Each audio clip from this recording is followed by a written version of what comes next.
तोहरे बिना सांस लेवे में भी दर्द लागे। भीड़ में रह के भी दिल आज तन्हा भागे। हर रात तोहरे ख्याल में जागी अखियां, नींद पूछे हमसे का गलती भइल सखिया। तोरे हंसला पे लो देनी सारा जहां, आज टूटल दिल पूछे कहाँ गइल वो पहचान।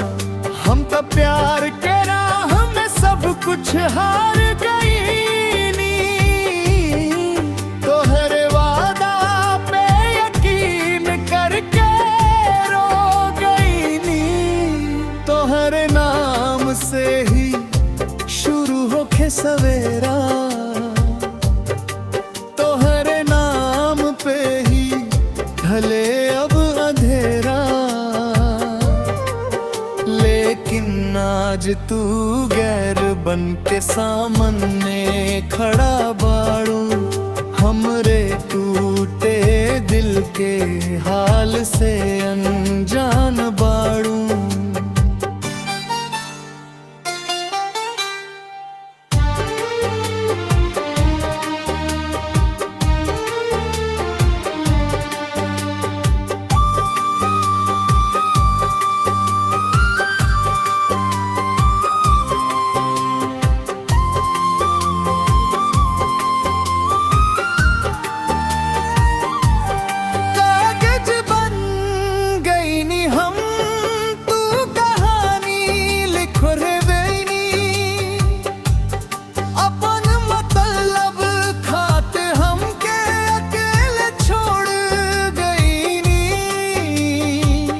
आज भी मोबाइल में तोहरे फोटो बा,